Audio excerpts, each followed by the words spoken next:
Hukumar shirya jarrabawar kammala sakandare ta ƙasa (NECO) ta fitar da sakamakon jarrabawar na 2025 ɗin da muke ciki. Kashi 60.26 da cikin ɗari na ɗaliban da suka zauna jarrabawar sun ci aƙalla darussa 5 da suka haɗa da Turanci da lissafi. Shugaban NECO Farfesa Ɗantani Ibrahim shi ne ya sanar da haka a Minna, babban birnin jihar Niger. Ya ce ɗaliban da suka samu nasara sun kai 818,492.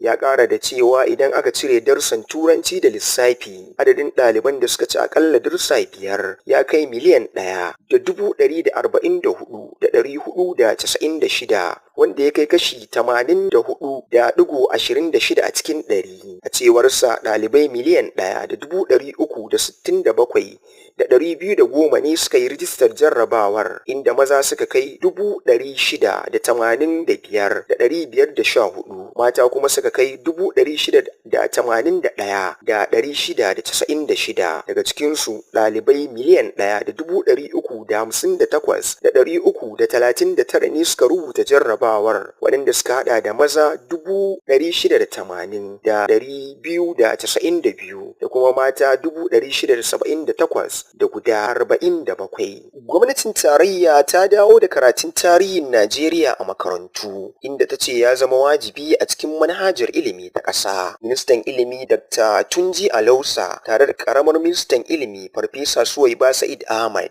wanda ya bayyana hakan, ya bayyana matuƙar godiya ga shugaban ƙasa Bola Ahmad Tinubu bisa jajircewarsa wajen kawo sauyi mai ban mamaki a ƙarƙashin shirin Renewal of Agenda. Sun jaddada cewa karatun tarihi ba tarihin abubuwan da suka gabata bane kawai, muhimmin tushe ne don nuna wa 'yan ƙasa kishin ƙasarsu. Wata sanarwa da daraktan yaɗa labarai da hulɗa da jama'a na ma'aikatar ilimi ta tarayya ya fitar ta ce a karon farko cikin shekaru da dama, ɗaliban Najeriya za su ci gaba da karatun tarihin Najeriya tun daga Primary 1 zuwa ƙaramar sakandare aji 3, yayin da ɗaliban SS1 zuwa SS3 za su koyi sabon darasin da aka samar na Civic and Heritage Studies, wanda ya haɗa tarihin Najeriya da ilimin zamantakewar jama'a. Ƙarshen labaran kenan. Sunana Nazir Abdullahi Ɗandago, Aminci TV.